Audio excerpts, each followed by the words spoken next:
Welcome back, ladies and gentlemen. Today we're going to talk about how timing can help you immensely on the defensive end, how it can lead to more turnovers, blocks, etc., and how to use it to your advantage. Let's go. First area we're going to talk about is understanding the play type and what the play type infers. So here we saw there was a ball screen set up there. Nikola Jokic set the ball screen for Jamal Murray. And Kawhi knows that there's a ball screen going set. And so he knows that Jamal Murray is going to come off this direction. And so what he's doing, he's anticipating that Jamal Murray is going to curl it like this. And so because he knows Jamal Murray is going to be in this certain area, he goes to try and predict it and to try and get a piece of the ball as Jamal Murray curls around that screen. He's essentially trying to take Jamal by surprise because Jamal Murray doesn't expect him to gamble quite like that and to time it perfectly where he can get a piece of that ball. This time not with a ball screen, but with an off ball screen in particular. We're not even watching either of the defenders involved. We're watching the off defender, so Derrick White right here. We're going to see Cade Cunningham gets free coming downhill. And so the beautiful thing is that Derrick White has to know what his responsibility is. He has to know that he's the help in this situation. And so as soon as he sees Cade get free, he cheats over. Like he starts coming immediately, and he knows that Cade essentially is going to have a free reign to the basket. So he's not trying to cut him off here or deflect a pass or something like that. He is trying to go meet him at the spot where he knows Cade is going to be. So he's able to anticipate where Cade is going to essentially be able to attempt to finish that ball, and he meets him at that spot to get a piece of it. One of the things I firmly believe is that putting yourself in the position for success is probably more important than anything else you can do. We saw that in last play, and Derrick White moved over in the right place to be able to block that shot. And here we see another similar situation. Here the help defender for Denver is going to move over, and the key here is to get in a position where you can get there in time for if the point guard decides to go up with it, you're in a spot where you can try and block this ball.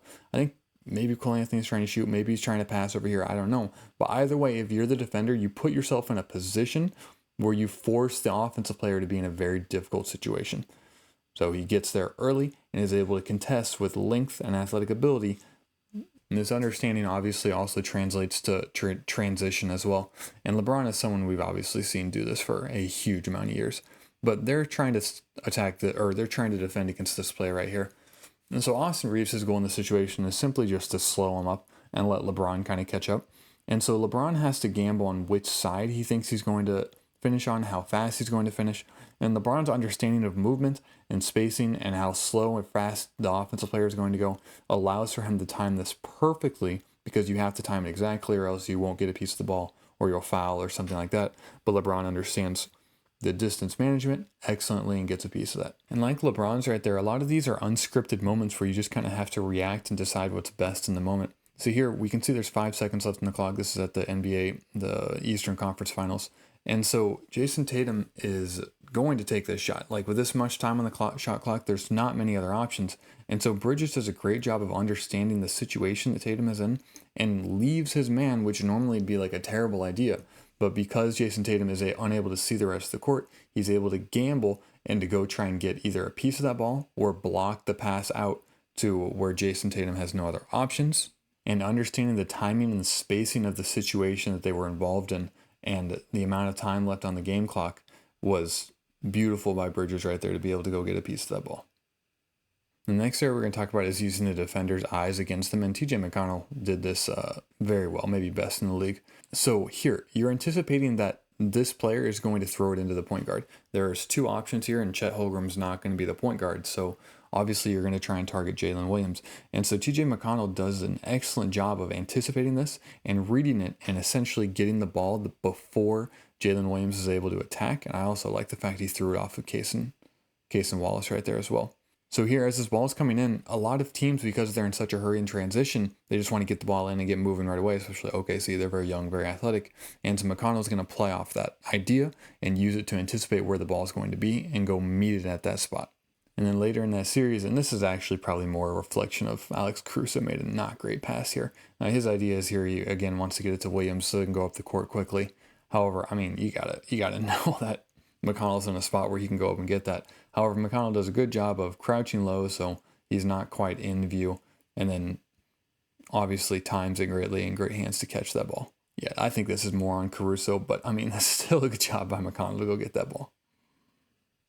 This also applies to set plays. So here Russell Westbrook He knows that the Lakers need a 3 in this situation, so he's going to essentially be more attached to Austin Reeves than he is this post player right here. And so he anticipates if they're going to throw the ball long, it gives me time to jump in there. So if I can get in a position where I can attack it going straight downhill, I can get a piece of that ball. And those long passes are dangerous because there's a lot of hang time in them. And he's able to time that because he understands the play, understands what the Lakers need in that situation, and is able to capitalize. And so this is almost identical situation, a little bit more time on the clock. But you know that, like, if you're Denver, you're trying to guard James Harden and Kawhi Leonard are probably your biggest priorities, you know? And so if you're Russell right here, as this switch happens, you're going to say, okay, well, they're likely going to go to Harden. And so that's my priority. And so as they try and force the ball in, notice that the timer has gone down for how many seconds the ball player has to throw it in. So it's pretty low. And so Russell's able to say, well, okay, if they're going to have to force the ball in, James Harden is probably their most likely go-to. Why not go in there and try and get a piece of that ball? And here, worst case scenario, you knock it out of bounds and then they keep possession of the ball. But best case scenario, some deflections happen and you maintain possession. You actually get possession of the ball and it effectively ends the game. A great gamble, great understanding by Russell right there. And the final one is Ja Morant. I mean, frankly, he's being a crazy athlete in this play, but also he anticipates exactly where the ball is going to be and when it's going to be there. So here, first off, because Zach Edey had to go over, Ja is now the help responsibility for Draymond. So as this ball goes to Draymond, you can see Ja has already jumped in this situation. He's already left the ground. And so he's anticipating Draymond is going to go straight up, and Draymond's essentially going to put the ball right there so Ja can meet him up there. Draymond's longer, Draymond's taller, so you have to beat it essentially with athletic ability, and he times it unbelievably well to get a piece of that ball on the way up.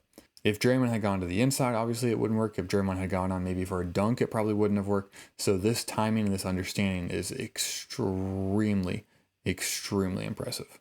So the combination of using timing to understand where the play will go, understand the opponent's eyes and where they're looking and where they're trying to anticipate based on that, and understanding what kind of play is being run and where that anticipates where the ball or the players will move, and the key situations of understanding timing, what the situation is as far as game clock, how many points you're ahead, etc., gives you so many more opportunities on defense to use your hands, to use your IQ, to use your anticipation to make good, clean defensive plays. If you enjoyed, feel free to like and subscribe. But most importantly, have a blessed rest of your day.